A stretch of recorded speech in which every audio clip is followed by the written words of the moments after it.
So, most remote controls just, control your television or gaming consoles, or maybe even your remote-controlled car. But what if you had a remote control that, controlled the universe? You don't think those exist? Listen to this story and you might just change your minds. Llewellyn Davis was watching television when the remote control died on him just as he was about to change the channel. He looked for some new batteries, but he couldn't find any. He wished he had a new remote control that never ran out of battery power, when something dropped onto his porch floor. He went to see what it was, thinking it was strange, considering that he hadn't ordered anything online recently. He opened the mysterious parcel to find a new remote control inside with a warning enclosed. He read the warning. This remote control has the power to control the universe. Use it wisely, it said. He shrugged it off, thinking it was some sort of prank, and aimed it at the television to change the channel, only for it to change the calendar to the next day in moments.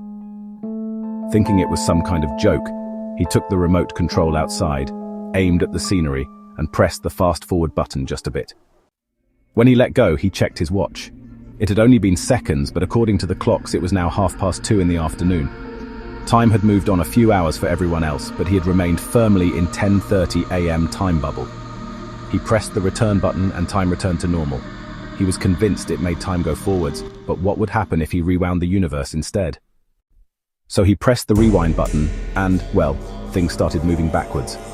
When he finally released the button, he realized it was earlier that morning, just before he'd even got up.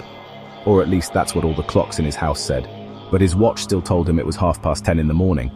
He hit return again, and just like that, time returned to normal. He saw a boy about to be hit by a car, and without thinking pressed pause, only for the whole world to freeze right in front of him. He went out, pulled the boy to safety, and then pressed play, letting the world resume as if nothing had happened. No tragedy at all. The boy's parents thanked him for saving their son and shook his hand. While he was out shopping, a young thief suddenly ran past him, with a security guard right on his heels. So he aimed his remote at the young thief and pressed the stop button, stopping him in his tracks. The guard thanked him and apprehended the thief, and then he pressed the play button, just like that, resuming the day. What a day he'd had using that remote control, honestly, and he couldn't help but wonder what he was going to need it for next. It was a hot summer's day, and all the families in Midhampton had flocked to the beach.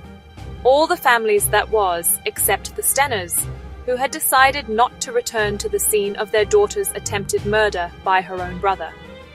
Children were playing in the sea with their parents, keeping a close eye on them in case anything happened to them. Lifeguards were keeping watch all over the place, including in the sea itself.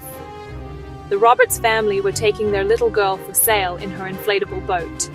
Bobby held on tight to the cord while Ken sat in the boat, with Chelsea in his lap, holding her tightly as Bobby pulled them along on the ocean breeze. That was until, without warning, a gust of wind blew the boat over, flipping Ken and Chelsea under the water. Ken managed to pull Chelsea out of the water with the help of both Barbie and a lifeguard who saw them disappear under. Her name was Selena Shaw, and she was checking them to make sure they were okay.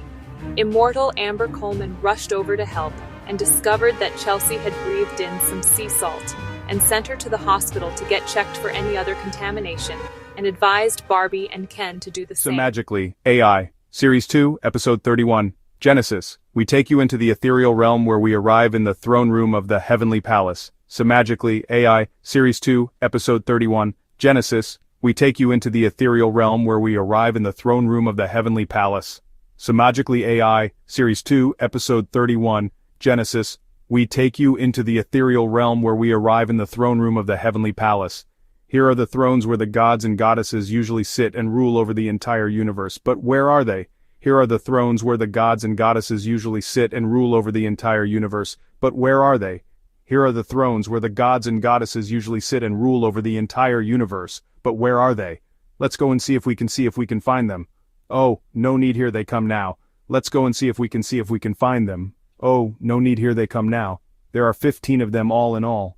Look how massive they are. As they take their seats on their thrones, the head of the gods calls a meeting into order. As they take their seats on their thrones, the head of the gods calls a meeting into order. As they take their seats on their thrones, the head of the gods calls a meeting into order. Listen up, my fellow gods. We have done really well creating all these wonderful worlds and their wonderful inhabitants. Listen up, my fellow gods. We have done really well creating all these wonderful worlds and their wonderful inhabitants.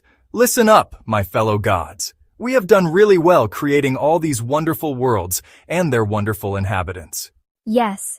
We have created a world of witches and wizards, which is fueled by plenty of magic and ethereal power, which grants them the ability to slowly age and heal from almost any injury.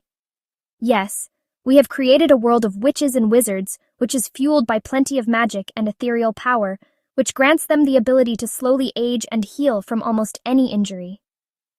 Yes.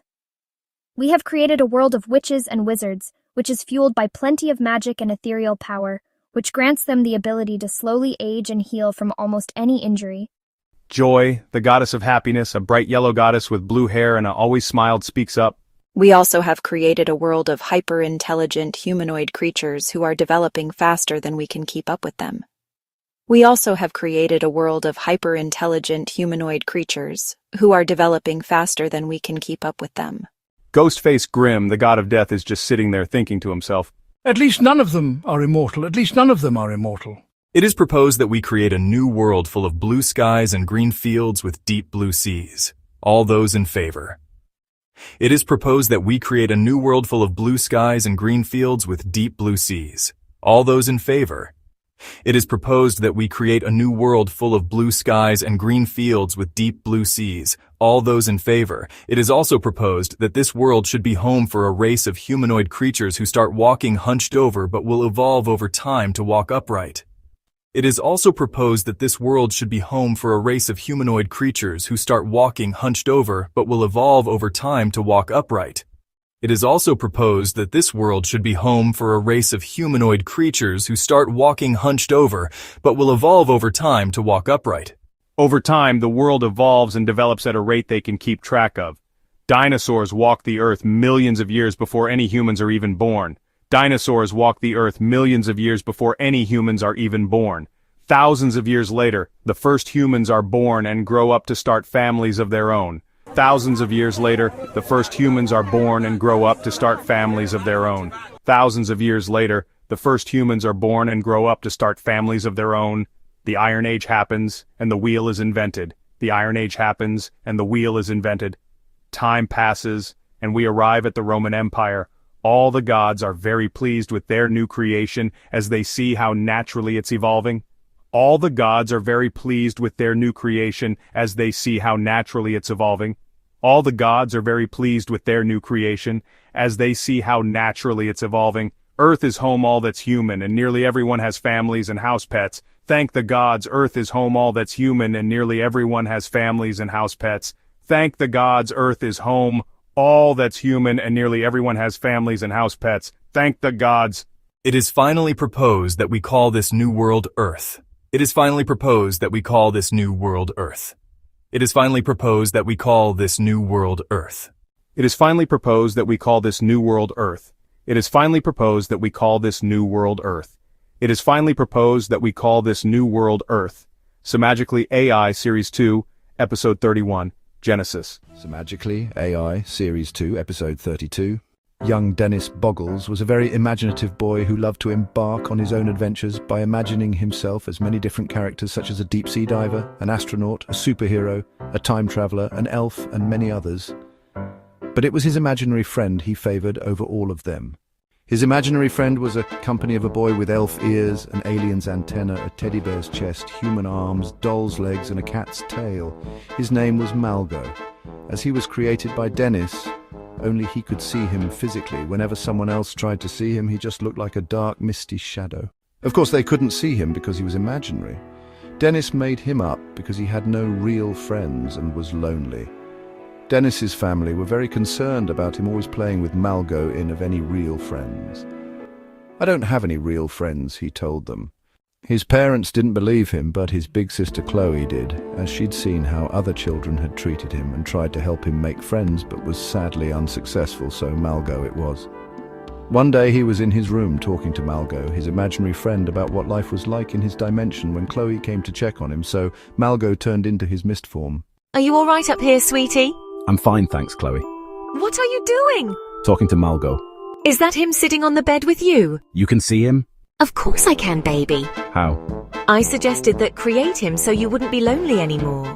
If you recommend an imaginary friend to someone, you can see the imaginary friend as well, but only the imaginary friend wants to reveal itself.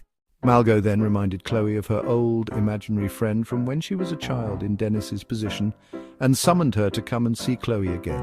Vurla, an amalgamation of a fairy, a unicorn, a cat, and a spider. They were Semajically AI Series 2, Episode 33. Lewis Kingsley was a teenager who liked to do his own thing whenever he wanted. He was in class at the moment having a mathematics lesson, which he found very boring, as it didn't interest him in the slightest. So he took out his handheld gaming console and started playing his favorite game on it. When his mathematics teacher, Mr. Ryan, caught, he confiscated it, telling him he wouldn't get it back for a week while totally displeased him. "You can't just take my personal belongings, that's stealing." Mr. Ryan sat at his desk and looked at him coolly. "Lewis, son, you can't just sit in my class and do what you want. I'm trying to teach you and the rest of class. I can't do that if you're not willing to be taught," he told him calmly. "But, sir," said Lewis, but Mr. Ryan put up his hand to silence him. "No buts. You're wasting my time and theirs by not paying attention. I can't help it if this class is so boring and unimportant," replied Lewis. This got him sent to the head teacher, who wasn't happy to see him in her office for the 4th time that day. She read Mr. Ryan's report and looks at him. "Lewis, this has got to stop. You have been sent here by 4 different teachers today for rudeness and inattentive behavior. If this happens one more time, I will have to suspend you for 40 days, she told him.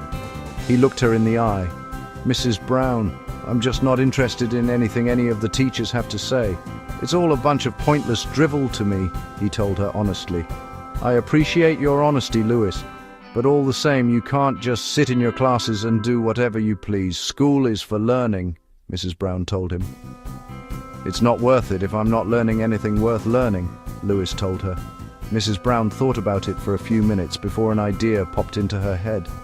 "I have an idea," she said, as she pulled out an application for the role of prefect. "I'll make you a deal, Lewis. If you try your hardest to actually pay attention in your classes and behave yourself, I will accept this application on your part for the position of prefect. What do you say?" she told him. Lewis agreed to the deal without a second thought and took the application with him.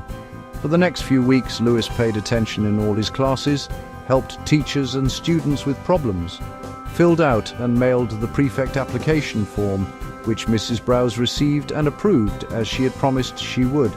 At a special assembly, he was called up and given his shiny new prefect's badge, which was pinned on his lapel. The whole school applauded him. They were thrilled for him. "You truly deserve this, Lewis. Congratulations," said Mrs. Brown.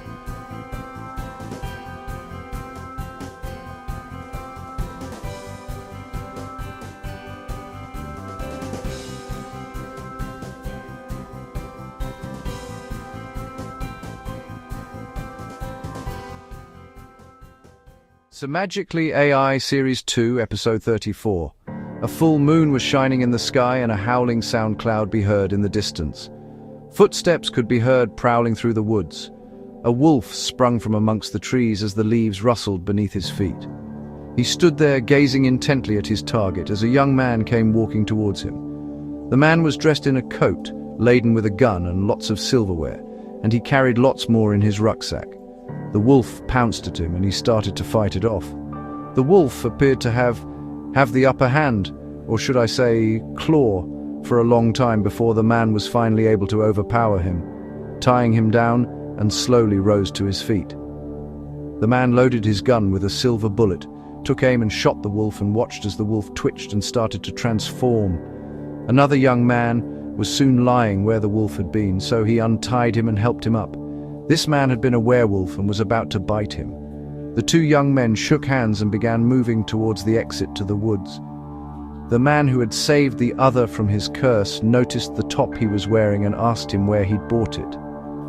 The 2 young men entered their neighborhood just the sun was rising, and one young man began to smoke off the shoulder and went up in flames, combusting on the spot. That young man had been a vampire, and that was bound to happen to him. This episode was this year's Halloween special, and we hope you enjoyed it. Happy Halloween.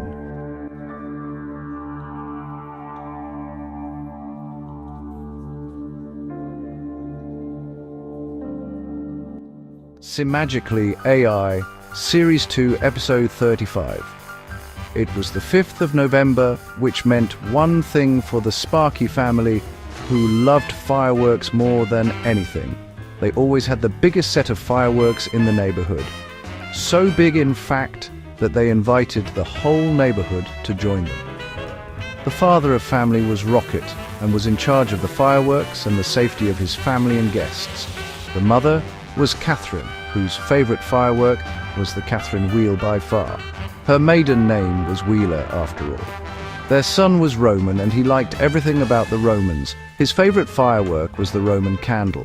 And their daughter was Star, which sense because she loved shooting stars. She liked all fireworks equally, but she was always the first to see a shooting star and upon it.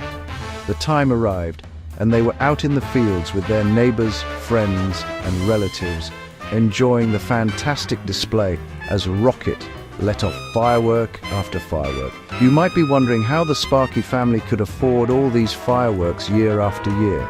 The answer is simple. Rocket worked at the fireworks factory and was one of the most members of their workforce. As a result of this, he was given 85% off all the fireworks he wanted, which gave them a constant supply. This was certainly a firework night to remember.